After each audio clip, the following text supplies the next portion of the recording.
we will get going. Welcome to this session, everyone. I think this is the last session of the entire conference, if I'm not mistaken. So thanks for sticking in there for us. So this session is all about how to leverage what's called mixed fleets to increase transit coverage and capacity. And we have a couple of great presenters that we're going to hear from today. In terms of a little bit of an agenda, we're going to do kind of a quick round of introductions. We're also going to look at what this mixed fleet even is. And then we're going to look at two really, really interesting case studies of how it's been applied, both on the more urban setting and then on a little bit more like suburban setting, and kind of some key learnings and differences and challenges and positive things, of course, as well. Cool. Quick round of introduction. So my name is Kristoffer. I'm one of the co-founders and the CEO of Spare. I've been with the company since we started 7-8 years ago. Been seen about 150 microtransit and paratransit services launched. So I've seen a lot of these actually going live. Everything from the tiny one vehicle services to hundreds of vehicles. So it's been super exciting journey. I always appreciate to both be able to chat with you all and learn more about some of the challenge that you're facing. But I also really love to use these services. I've actually personally used both of the services that we're going to be talking about during this session as a rider. So it's a cool thing to also be experiencing that. So with me here, I have Greg from Dart, and I have Akia from Collin County. Do you guys want to stand up and say a few words about yourself? I'm Gregory Elsborg. I'm Chief Innovation Officer at Dallas Center Rapid Transit. I've been at DART since mid-2019. My focus and innovation is like nebulous, and it seems to mean different things in transits in different spaces. But for me, it's all about connecting good customer experiences and mobility options through technology and through listening to customers and taking that feedback and building new capabilities. So I'm excited to be here and to talk on this cool topic. We've done some interesting stuff together. So I also want to say I appreciate you all being here in the last session on Friday. It's a really good time.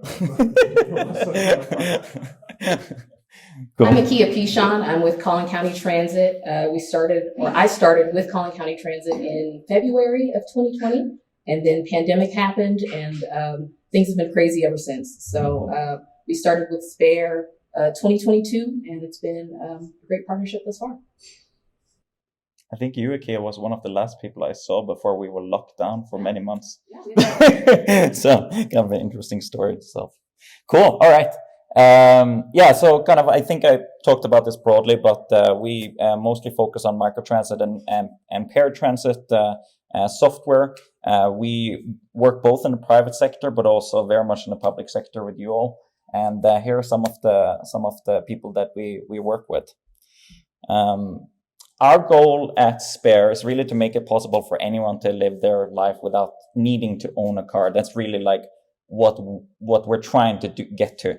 I mean, for me, I don't own a car, so I want to give that experience to more people. I'm fortunate to live in a place where that's very doable, but I also recognize that we need other solutions than other places that make that possible for people. So it's a very personal thing for me to be part of this company and part of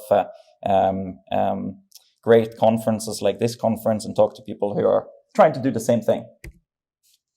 And basically, one of the ways we truly believe we can get to this spot is by lowering the cost of actually providing these services. So basically, that has many different benefits. So it obviously gives you more access to transit, because if you can lower the cost per trip, you can provide more trips. You can also provide more capacity in our transit system, and you can also make it more convenient and affordable to the end riders. So those are things that are really, really important. And this intense focus on trying to lower the cost per trip throughout this presentation, you'll probably see one of the things that I've seen give the biggest impact from the day we started Spare and what can actually reduce cost per trip. This idea of finding latent demand and reducing cost per trip has been kind of in our DNA since the beginning. We've done a number of different things that have got us to here. within kind of the on-demand space. Starting with the on-demand, demand responsive pooling, when we were a very, very small company. We then worked on something that later became known as on-demand commingling of services, where we launched that really at the height of the pandemic in order to be able for many transit systems to even survive. And then in the last 2 years, we've been working extremely hard on what we call mixed fleet services. And this is, I think this is going to really change the way that transit is operated, because this is by far what I've seen to lower the cost per trip versus anything else that I've seen. So we've had a couple of case studies here. So we're going to focus in on the mixed fleet one here today, but highly recommend you to also look into these other concepts too, which are a little bit older. So first of all, what does actually mixed fleet mean? So mixed fleet is basically where you have multiple, both dedicated and non-dedicated providers. So on the dedicated side, that may be wheelchair accessible vehicle, your own driver, contracted drivers, that kind of stuff. But on the non-dedicated side, you can use anything from like TNC to taxis. There's a whole range of them. So they come in many shapes and sizes. And why you want to do that is because it really expands supply. That's one of the key things. And it also expands supply on demand. So suddenly if you have a rush of new riders and new demand, that's something you can immediately meet. You don't need to like go and hire another driver, find another vehicle. I've heard people waiting for years for a vehicle by now. So it's a lot more like flexible supply source. This is actually something that I didn't think about until we launched it. It actually makes your dedicated vehicles much, much more productive and much, much more efficient. And it is actually something that I didn't think about when we started this, where what you could do by using these multiple providers, you can send quote unquote the bad trips to the non-dedicated providers, and then you can fill up your dedicated vehicles with all of the good trips, where in order to increase like passengers per vehicle hours and those kind of things, and really keep the dedicated vehicle constantly going and picking up riders. It also has an incredible improved user experience. So this is something that both lowers your wait time, reduces your cost. So both lowers your wait time and reduces the cost. Those two things usually don't go together, but in this case it does. So I think it's super, super interesting in terms of how that works. And the way that we have built it at Spare is that we have this automatic brokering system where our system, a trip comes into Spare, and then we automatically check in all of the providers, all of the different fleets, and we send the trips to the best provider.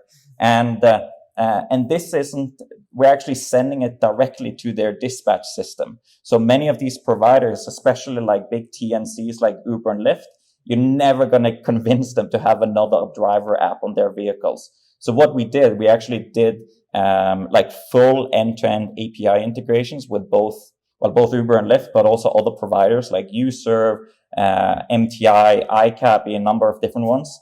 And that basically makes it so that those providers that are coming with those technologies, they can still use that driver app. While maybe on the dedicated side, they can use our driver app or another driver app that we've integrated to in this way. And we've created, we call this architecture we made for this, we call it Open Fleets.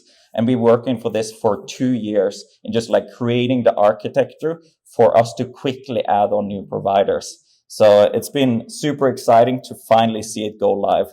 I think we've been talking about this, at least at Dart, for at least 4 years. So it's a cool time to see this come through. One of the interesting things about that we set up here at this conference is that you can download this app called Spare Rides on your app store. I think there may be some notes around the chairs there. And you can actually book a Lyft ride through our app to, if you want to go to the airport or go out tonight or whatever you want to do, you can actually try it out right here. I think it's available today and tomorrow. So something to look at if you're interested in how this actually works in person. And as you can see, it's a completely native experience. You don't actually need to download the Lyft app, and you're getting access to the same Lyft drivers as Lyft does. So it's a really interesting one. It works very similar to Uber, to where we're going to go through in the presentation. Cool. I'm going to hand it over to Greg, who's going to talk about their services. Sure. Thank you, Kristoffer. And so, just like Kristoffer, I don't have a car either. I live in Texas, so I have a really big truck. So I actually do. But it's really nice to be able to be here and speak on this, because we have been working on this for a number of years, both in the conversations with the providers to say, hey, we really want to be able to enable this capability. We see the value, and then going through contracting, and then going through the implementation through multiple platforms. This has been a big project that's now starting to come to fruition. I'm very excited to talk through that. Oh, thanks. All right, so I'm going to give a quick history of Dart's on-demand services. And we actually started our very first attempts at on-demand way back in 2000.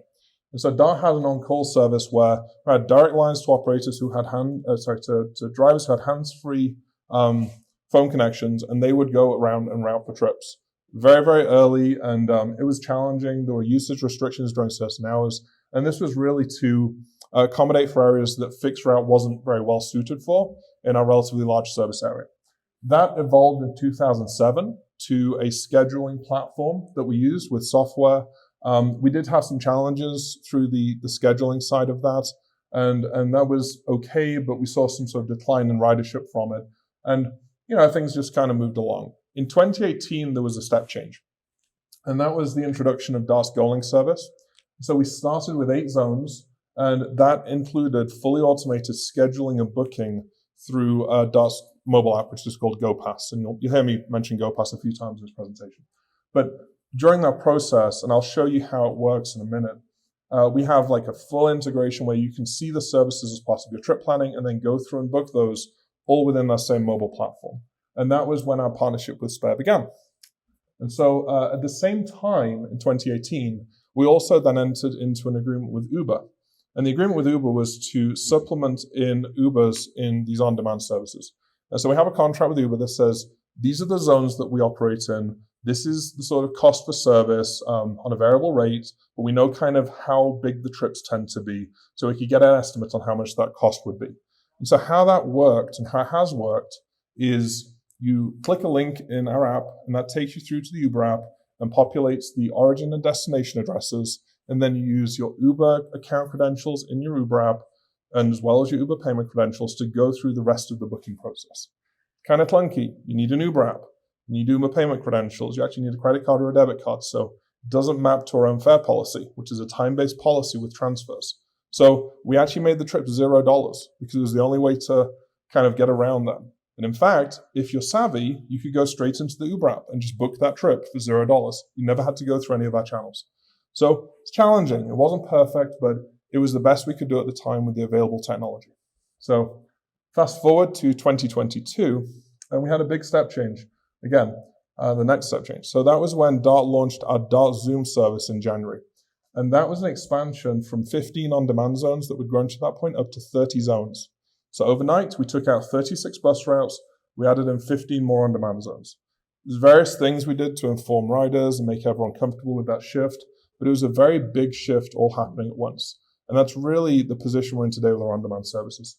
But at the same time, we've been working on Uber and trying to get them to the table, and also working with Spare and Unwire. We have Reke Espe from Unwire in the room too, so they're a great partner, and they're the developer of the GoPass platform. And so we got to the point at that time where we had got agreements. We said, okay, we can do this development to get full integration with TNC partners into the GoPass app. And so in 2023, we did our expansion then of Dart Zoom Phase 2. This happened about, mid-January, so a few weeks ago. January 23rd, I think, was the date. It was a year to the date after the first phase. And at that point, we launched our full native Uber integration, which I'll talk through in more detail. And then we also expanded the hours of our Goaling service to match our full bus service hours. So I think it's like 4 a.m. to midnight every day now, 7 days a week. And then we've also enabled zone-to-zone transfers across a couple of areas in our network. So what does the network look like now? This is our service area. Unfortunately, with the color on the screen, it's kind of hard to see, but we have 30 little areas down here. The whole service area is covered in on-demand zones. What we've done is we've trunked that off the rail network. So we've got kind of, you imagine, I like saying that, imagine a branch with leaves off it. It's like the hubs of the edge, so where it connects to the trunk.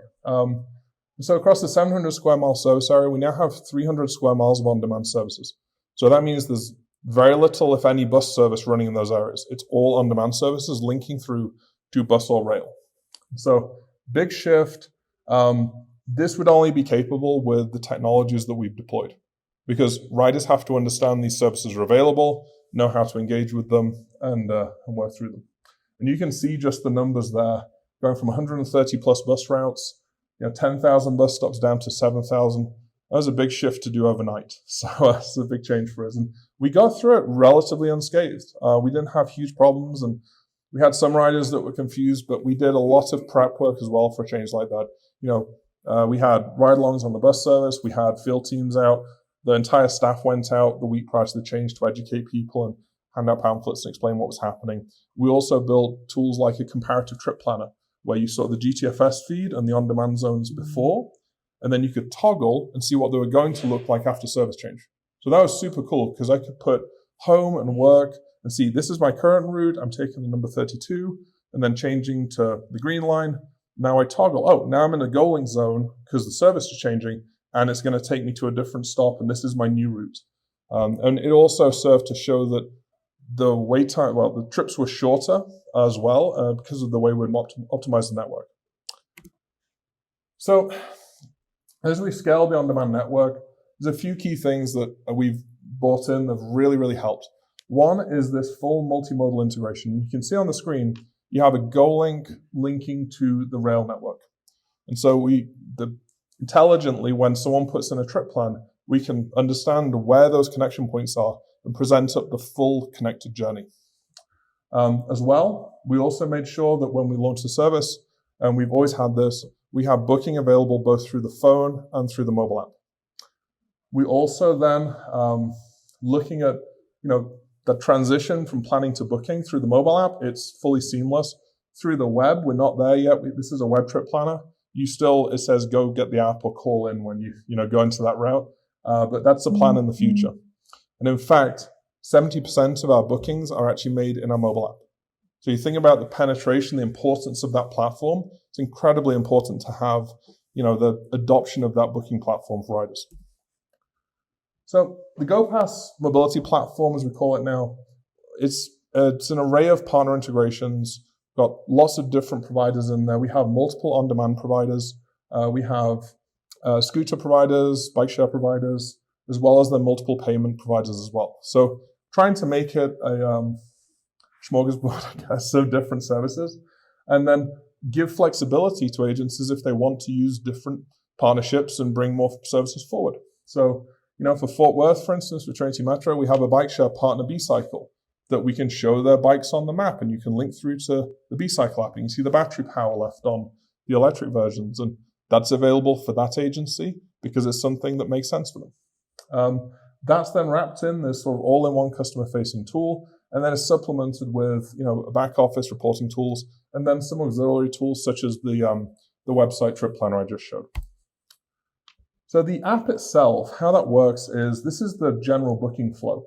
So you would plan why that screen has that's crazy that it has a thing on it. I don't know why that's there. I think probably the image was not compatible when it transposed. But it doesn't look like that. There is you're on board, and it shows the vehicle moving with saying you're on board. So we don't have the largest microtransit service in the world and have that screen. So don't worry about that. So anyway, you go through the plan flow, and then you confirm your journey, and you click Start Booking. And the important thing is that at this stage, we've now augmented that so that if you haven't opted in to Uber as a service provider, we'll give you a prompt that says, hey, are you okay to take Uber would you like to add Uber to the fleet? If you say yes, you've now done FDA compliant rider choice opt-in for adding a TNC service. So we send that to Spare. Spare then sends an API call to Uber that says, please give us an estimate. That comes back. Spare figures out what's most efficient and then sends us back either the dedicated fleet vehicle or the Uber vehicle. So, which is perfect because for us, that gives us a spigot we can turn off or on that mixed supply fleet. So when capacity is tight, turn that up and just start to do that dynamically through algorithms. It's really valuable. So once you've done that opt-in, you go through the buy process for your passes. If you said no, which very few people have, then you just go through the process and you would get a dedicated supply fleet vehicle. But you go through, you're matched to a driver, they're booked and en route. You don't see that screen, you see a nice screen. And then when you finish the trip, you rate the trip. I'll just call out, that's a really important thing with any on-demand service, is good rating criteria so that you can give feedback to any provider you're working with if there's a driver issue or if there's some other functional issue. We've actually updated this screen now and we have, I think, 4 different variables that you can rate by, including the driver-related information, the vehicle condition, stuff like that, so that we can cultivate that, keep improving our service and the customer experience. So, and as I showed and talked through, this is what the screen looks like with the Uber integration. I will say as well, this can also happen through phone-in, which is very cool. So when you phone for a booking, the reservation agent will look in the Spare platform and they'll see, oh, has this person opted in yet? And they'll say, no, they haven't. Okay, I can ask them if they're willing to opt in, and then I'll text them or email them the terms and conditions for the service. They verbally affirm yes, they opted into the service, and then they can be matched to the Uber. So we actually started that a few weeks before on the web booking as we're finishing up the app side. But the net of this is that it means our service is just much more cost efficient, and we can flex as we need to with demand. Once again, you don't need an Uber account. It's a lovely app. You don't need the Uber app, don't need the Uber account, don't need the Uber payment technology. So fully aligns to our fare payment technology. So this is a quick view of the impact. And as I said, it's really early days on this, but we've seen wait times go down. We've seen our cost of service go down. I'd say it's probably $15 a trip for our dedicated fleet vehicles, about $8 a trip for our Uber trips. So, it's much cheaper for us on a trip-by-trip basis. And, the next thing we're looking to do is we still have in the app that deep link out process to go to the Uber app and book from there, or to go into the Uber app and book directly. We're going to be removing that in the coming weeks, and we're working with Uber on the messaging for that so that they can tell riders customers and riders that are going into their app, like, hey, the service is no longer available, go to Dart's app. So we're going to be cutting that path so that all the booking flows come through this method. So the numbers you see on the screen are not actually fully reflective of the trips going through that channel, because the reality is there's a whole additional set that's going to Uber directly from people going through that deep link path that are just used to doing it that way. So another thing I'll call out is some of this historical trip patterns here is we also do things such as pushing rescue rides, and we have additional services and on-demand pilots and things like that we're running with Spare. So there's some additional latent stuff that's happening as well. But the big increase we've seen happen in February, the big jump there is the initial results of this deeper integration. One extra thing, that dip in January is we had a really bad cold snap in Dallas, which just shut services down for a couple of days. So we didn't shut services down, but it slowed us down. So that represents that shift. But I'm glad to see everything's bounced back. And we're seeing actually a net increase on both the dedicated fleet usage as well as the Uber usage at this point. So we're not seeing cannibalization, which is really important. So the wait times are going down, more people are riding, more people are getting used to using the service. And with that, I will pass on to Akia. Thank you.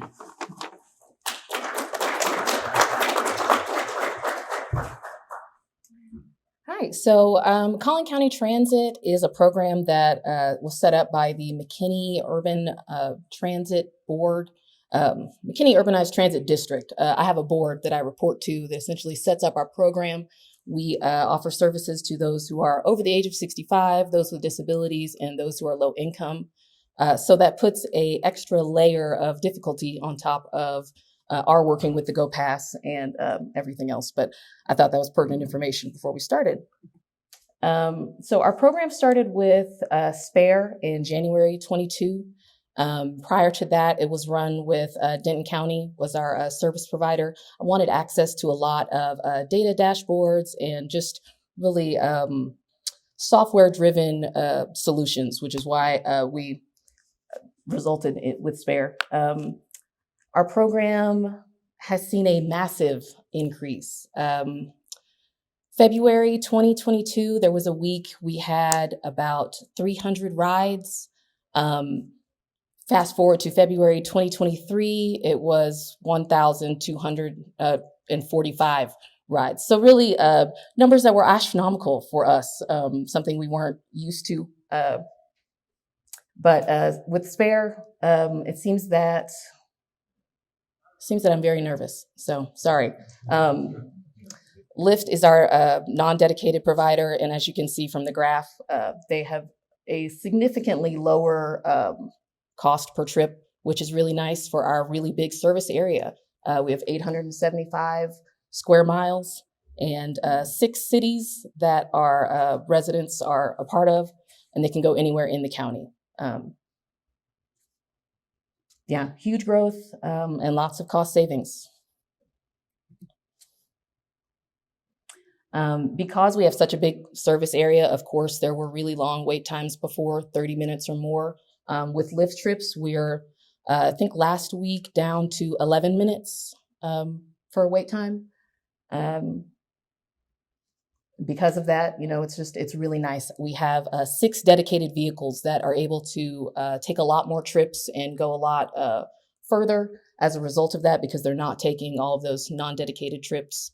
Our dedicated vehicles are wheelchair accessible, so majority of those are folks getting to dialysis appointments, doctor's offices, things like that. As you can see, I kept it really short. So that's awesome. Cool. Yeah, I actually want to bring back a slider because I think this is really cool. So I just want to explain what you're actually seeing here on this slide. So on the slide, you can see the start of the program, just the yellow part there. That's the dedicated fleet. There's actually 2 dedicated providers in this service area, which is also kind of unique. One that's running the McKinney-owned, city-owned vehicles, which are like larger capacity for group trips and those kind of things. And then another provider that's running just like smaller minivans. Wheelchair accessible minivans. So there's actually 2 dedicated providers. So the average, this is actually the yellow is like the average cost per trip across those 2 dedicated providers. And as you can see, we're like basically like $50 per trip in the beginning of January. And as Akia mentioned, it's very, very difficult to gain much efficiency in terms of passengers per vehicle hour in a place like this, because it's huge and you're really, really fighting geography basically when it comes to that. So being able to go, much higher than like 1.5 passengers per vehicle hour, that's very, very, very difficult, especially for the demographic that they're serving, where they're serving people that need a little bit of extra help.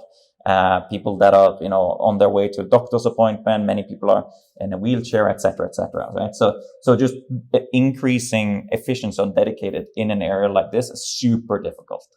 So as you can see, as we're kind of going forward there, suddenly, I think this was in April of 2022, April, right? Yeah, April. I remember.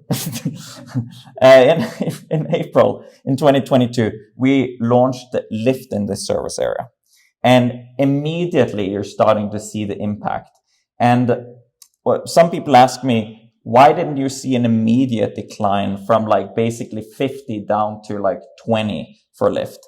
And the reason for this is because you still need people to opt into this service. So not everyone, especially people that have been, going with the minivans and the McKinney-owned vehicles, they're like, what is this Lyft thing, right? Like that's kind of the first thing they're asking, right? So you need to get people like actually opting in to understand that, hey, if you're okay with this, we're going to give you a lower wait time. We're going to be able to respond faster to your trip. It's going to be, and you're going to be able to just have a much better experience. So a lot of the work from basically April to honestly to now is also in just like getting people familiar with this.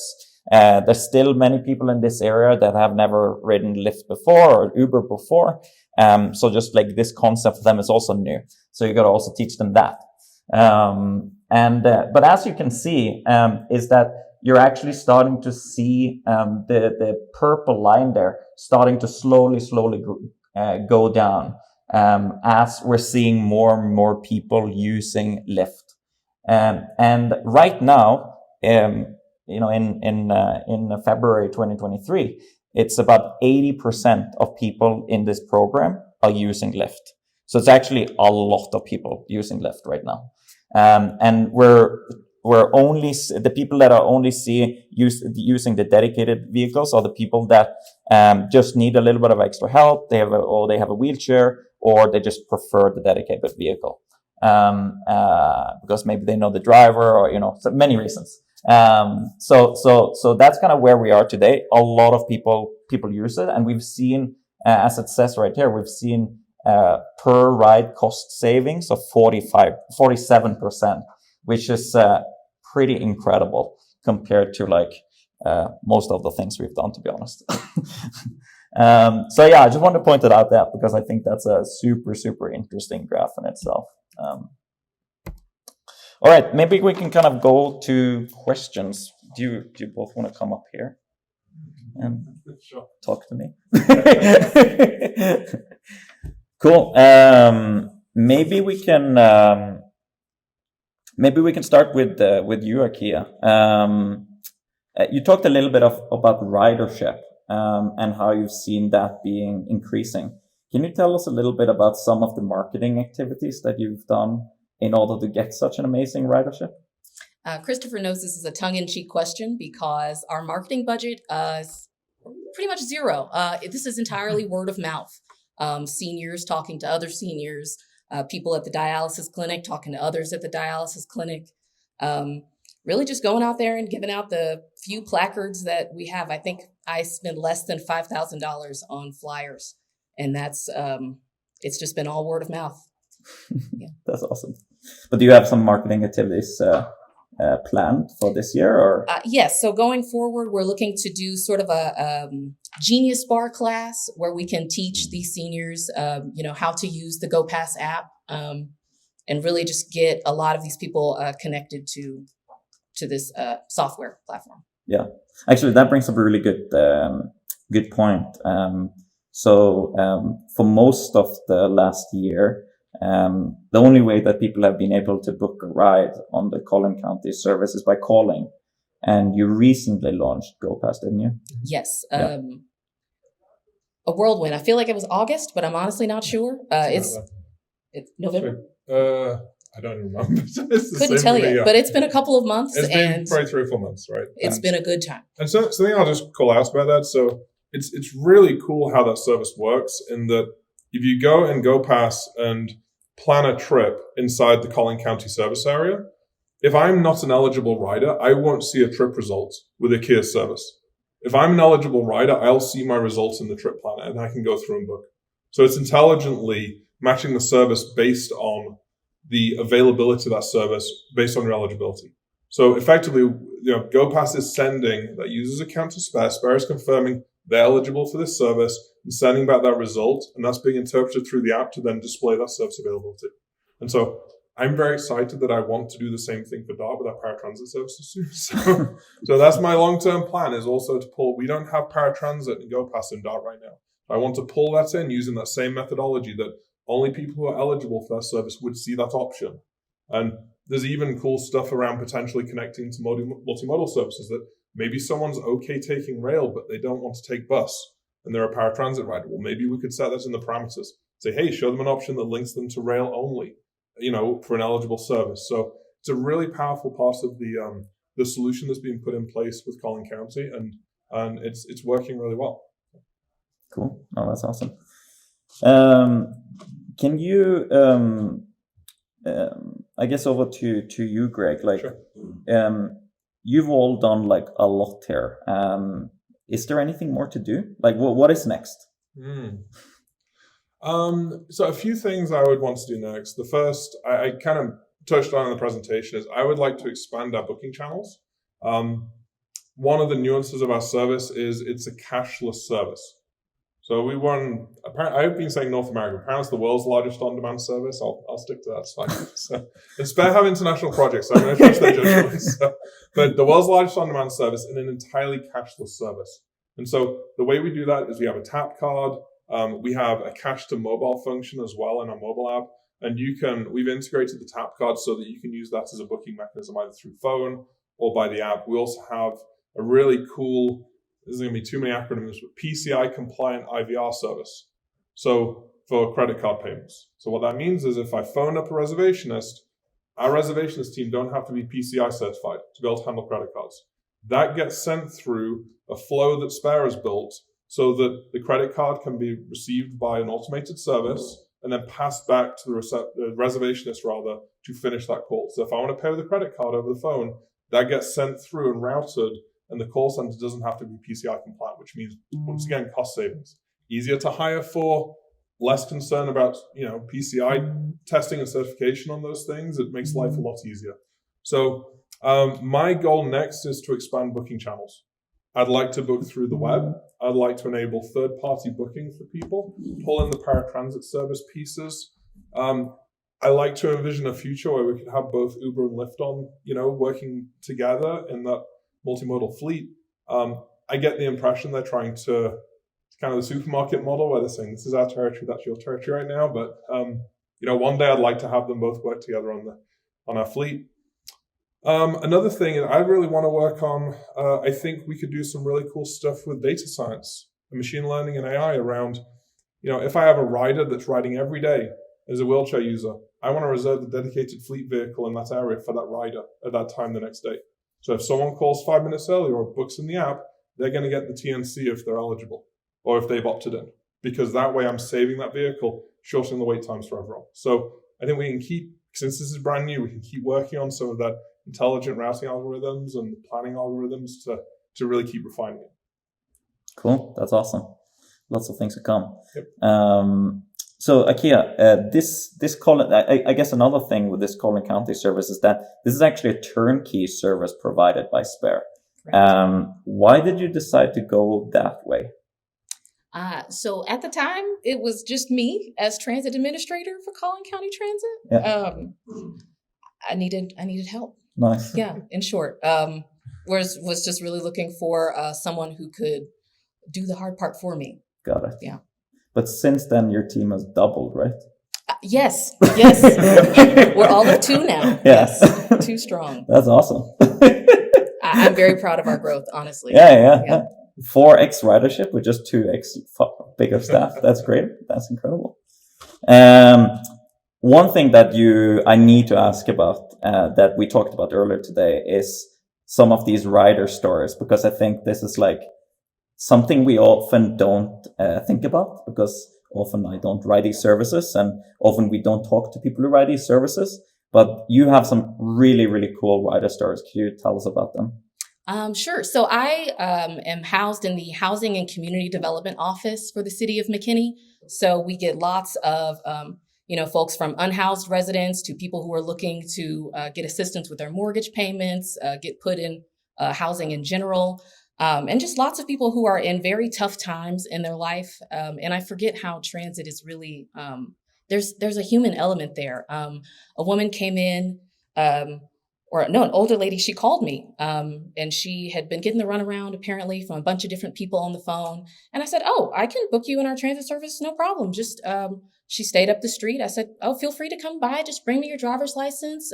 She couldn't email it. I understand. So she brought by her driver's license. And when she brought by her license, she also brought by 2 dozen roses for me. She cried. I cried. It was really, reminded me that transit is so much more than the KPIs that we see on the screen. It's people that we're helping to get to appointments, and she could do so many things on her own. It really gave her freedom back, and it felt nice to be a part of that. That's amazing.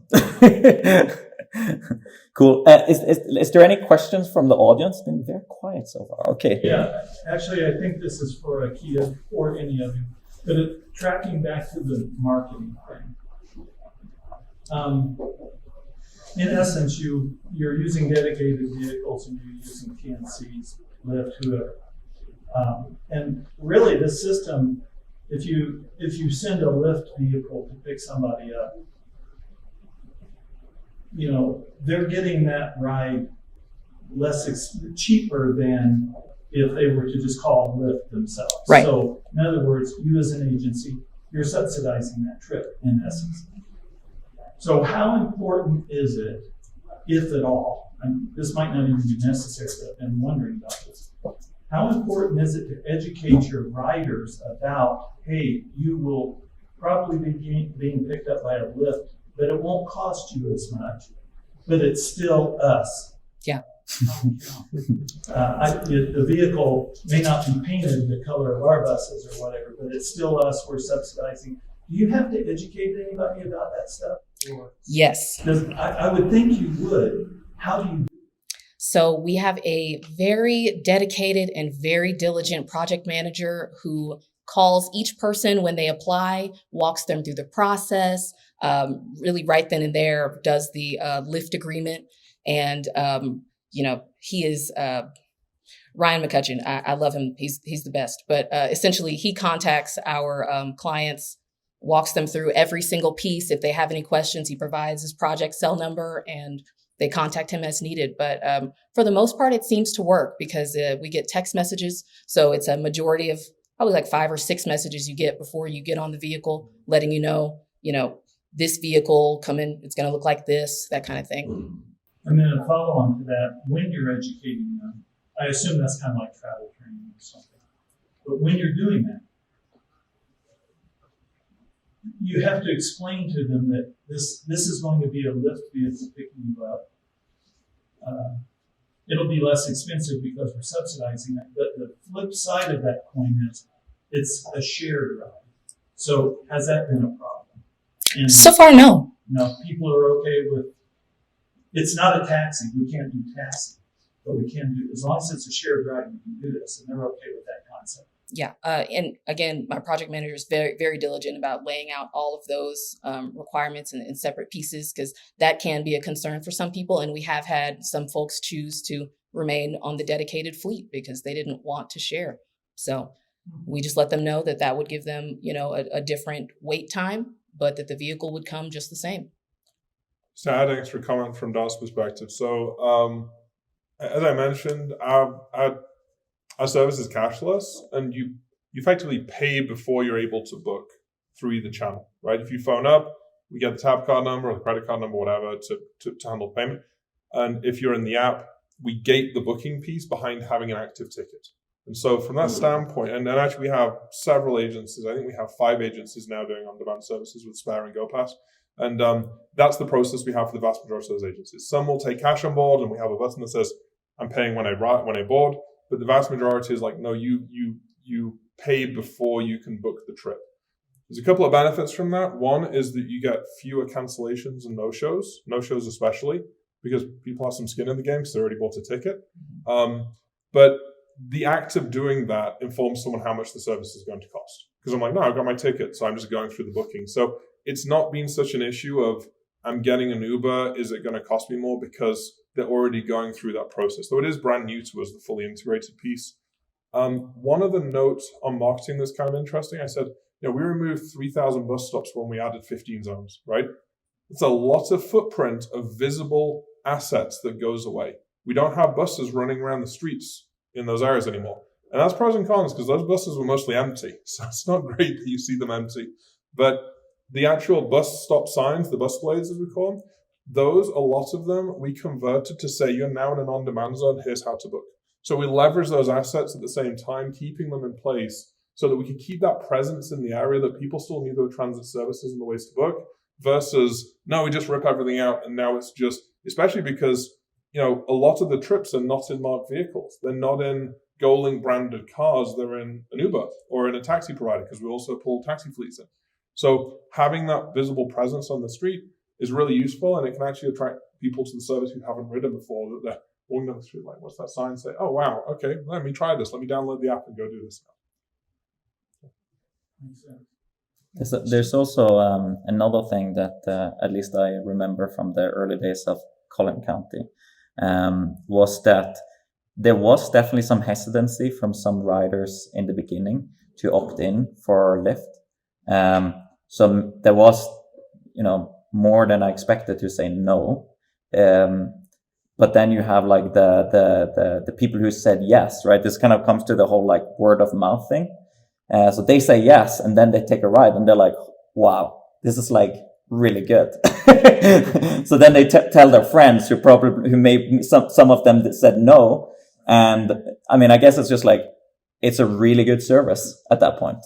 So people would like to be part of it, and that's as I showed on as well as Akia showed on that graph, like that it's not the whole getting people in to opt in. It's also a great way to kind of get them educated to some of these things. And maybe they don't opt in initially. Maybe they opt in at a later point. Maybe they opt in, but they don't like it. They opt out, right? So it gives them that flexibility to choose how they want to go around. A little background data. We added in the opt-in message in the app about 3 weeks ago. And of the people so there's 3 things you can do. You can just click off it and it will show next time you book. You can click I accept, or you can click decline in the finished product.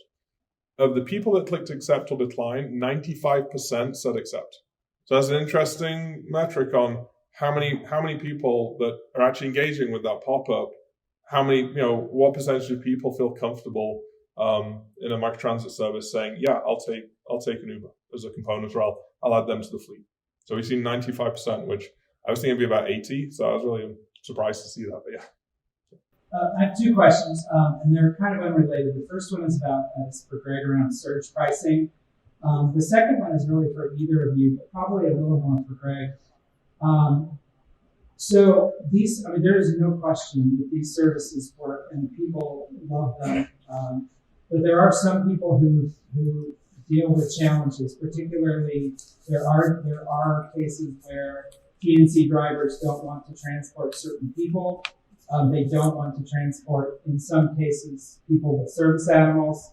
And those issues do happen. How do you manage those issues without forcing people to go back to a lower quality of service by opting them back out of TNCs? How do you manage quality? How do you get the TNCs to deal with the 5% of trips that don't work very well because the drivers don't want them?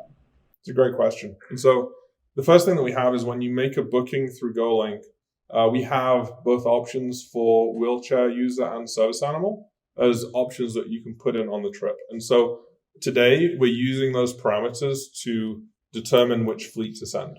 And my long-term goal is that by bringing the TNC fleets in, we increase the availability of the dedicated fleet vehicles so that we can push more trips through that channel. I think it's an interesting question on, I'd say, parameters of service with the user as to whether someone wants to actively affirm, like, hey, I want to be involved in this service and this is how I'm riding. I'm concerned about the prospect of, a driver not picking someone up. We can do very little to mandate the TNC network and what they do and don't do. What we can see is the driver didn't pick someone up and start looking into, okay, what happened with that trip, and try and piece that apart and see, do we have to figure out what happened with this trip and where the link in the chain was broken around the overall trip. So we do, today we're doing everything we can to make sure we have strong availability of the dedicated fleet vehicles, because we know those drivers are trained to engage with people with all sorts of mobility needs. And so we feel they're better equipped to handle all those scenarios. Another thing that I wanted to mention is that this is where this reviews has been super helpful in this way, where if people review the trip poorly or good, right? Actually reading those reviews is super, super helpful in order to react very quickly.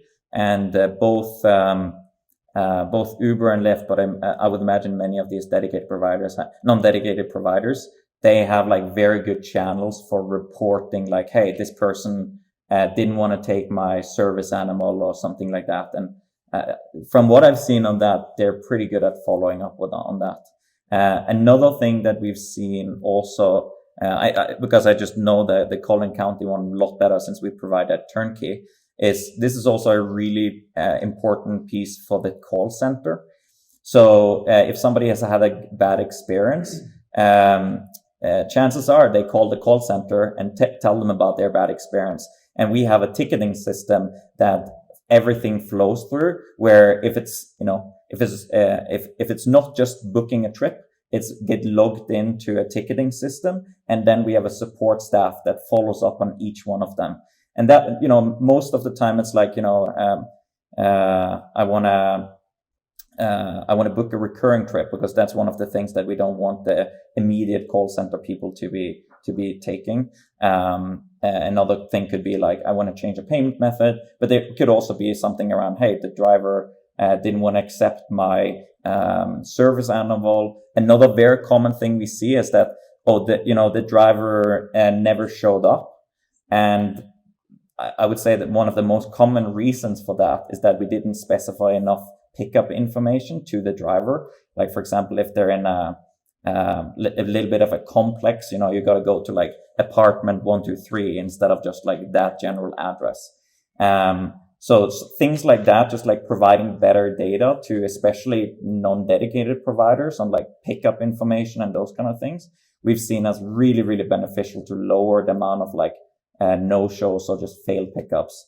And for us to like, from Spare at least, for us to build better products and services around like, how do we avoid that from the very beginning instead of like having a process afterwards.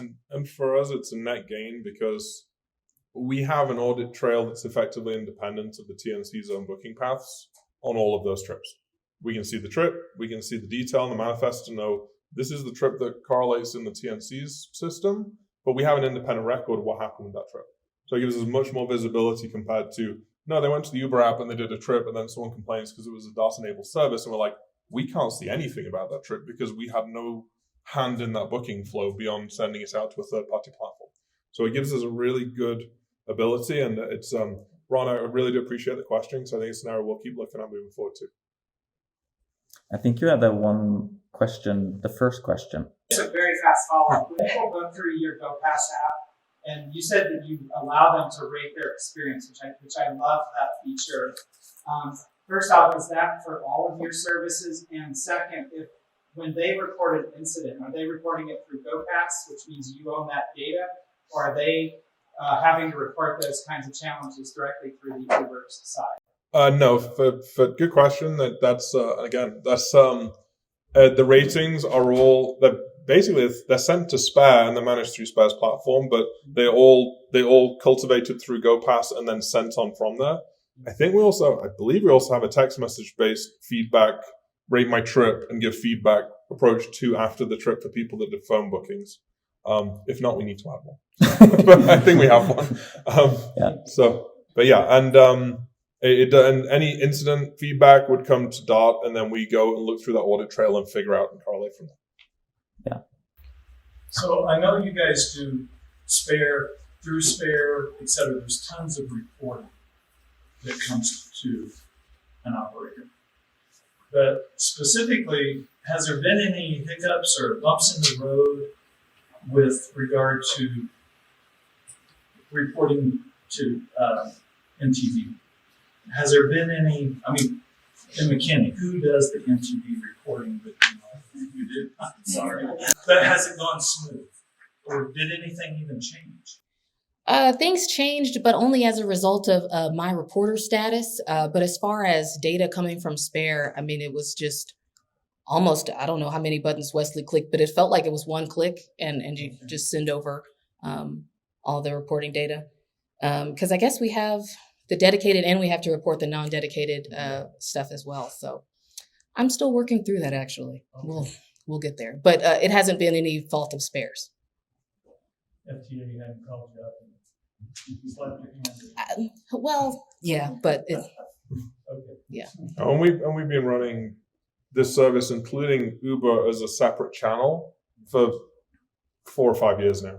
And so I try and stay away from the MTD reporting piece, but I know that Dart's got a grasp on that and has worked with Spare towards getting the reports in the format we need to be able to pull the pieces out that we need pretty easily. I can see it being, obviously we have to do it, but it seems like there would be a streamlined way of doing that as well. Everything else is more streamlined. It seems like that would be too. Just that I don't know who does it or how it gets done or how different it is. So. Yeah, as far as giving me the data, very one click, no problem. I still have to go and do the rest of it. I would hazard that, I mean, I might not say this under oath, but like APC data is probably way less reliable. Like boarding APC data, which is used for NTD reporting by almost every agency, is probably way less reliable than the full audit trail we have for every on-demand trip who's ever been taken with us. So, I think it's just making sure the data's in the right format to go on consumer percent. I think we have the question over there. Yeah, could you touch on a little bit about what your fare policy or structure is with this, and how challenging was it to come to an agreement on what that should be when you started? I can talk to Dart really quick, and then maybe to Akia. So for Dart, we've had time-based fare policy in our local services for a number of years, and so we treat it as an equivalent to fixed route service because it's effectively replacing a bus, and so we honor that same time-based fare policy. I'm a touch apprehensive that with the shortened wait times and the fact we have more TNCs in, that we may get people start to use the service in ways we haven't expected. We might get local residents in a city that's all in a service going zone to go, hey, I got a chauffeur for $6 a day. So we'll see how those trips change. And I could see a place in the future where I may say, hey, there's a trip cap during each time window because we don't want someone using the trip 8 times, and it's alien to how people usually use transit services. But in effect, we have, booking windows, we have AM pass, midday pass, PM pass, and then we have a day fare cap at $6. So you can buy all those things through the app. You can also buy single ride tickets for $2.50, which is the same as our bus single ride pass if you choose to buy that. If you use the tap card when you phone up, you also then that would count towards your fare capping total. If you pay with a credit card when you phone up, then you're not paying with one of our fare capping related fare payment technologies, so it doesn't accumulate too.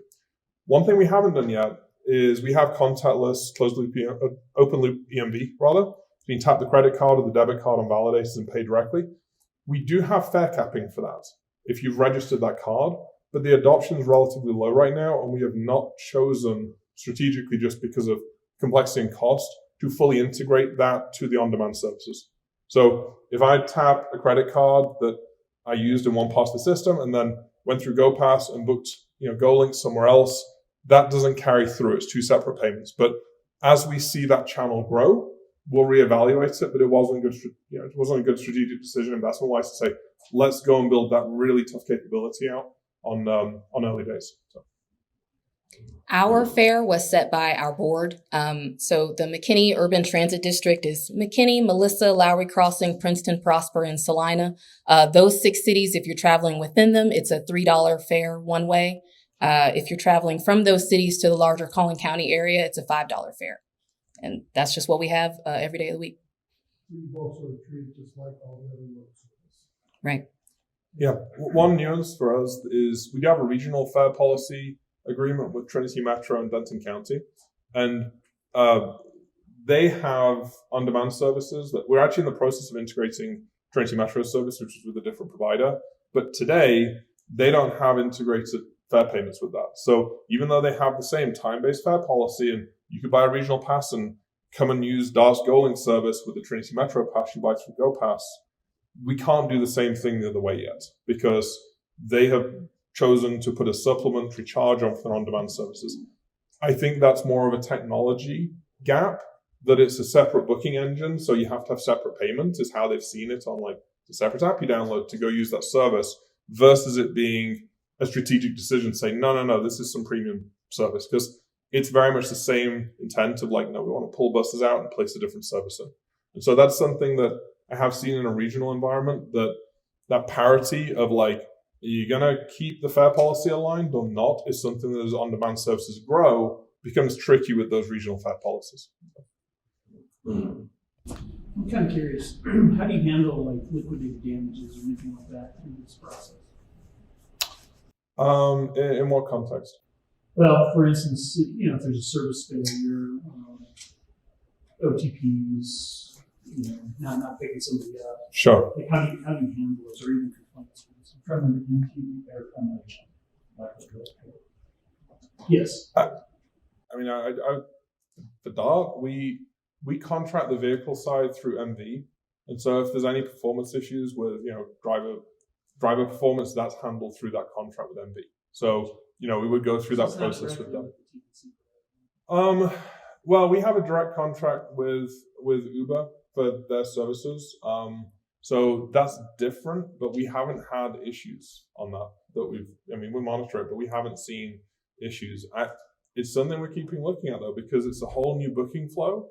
If there's something weird in the way that someone books and it's like the Uber driver's like, I don't like this, I'm not going to take this trip, we got to monitor that. But it is something that we are, continually looking at, and it's a new area for everyone, so we're still learning as we go. But I know that the TNCs are very conscious of that when they're thinking about rolling out these services and how to make sure that the drivers are aware of, the nature of the service and that it's an integral part of what the driver should be doing to make money. But generally, we've seen, the drivers are being receptive. They're picking up trips, and it's local trips often to where they are, instead of having to drive all the way to the airport to go and try and pick up fares, or other, more populated areas. They can stay in local areas where they live and would prefer to work. So it's generally been a plus. In the 30 zones, we are seeing a higher prevalence of TNCs now through having the integrations than we had previously. So it's creating more general opportunities too that way. Yeah, obviously we're turnkey, so we don't have the same issue. She's going to be speaking to Kristoffer after the presentation. Yeah. I'm an attorney, so liquidated damages, I got like, I think that is also one of the. I guess there's pros and cons with working the TNCs too, and I guess one of the cons is that you get what you get. So it's also that. So there's limited you can actually do in that respect. But I would say one thing that really helps them is that they also provide consumer services, right? So they are, they have like, their way of liquidating the damages could be that, a rider would just use the other alternative. And they can choose that on a pretty much on the consumer service, they could choose that on a per trip basis. So I would say, like, broadly speaking, we've had very little problems. Most of the problems are more around what I said earlier of like, we need to be better specifying like exactly the pickup notes when they pick up somebody because they can't find like the right apartment number or things like that.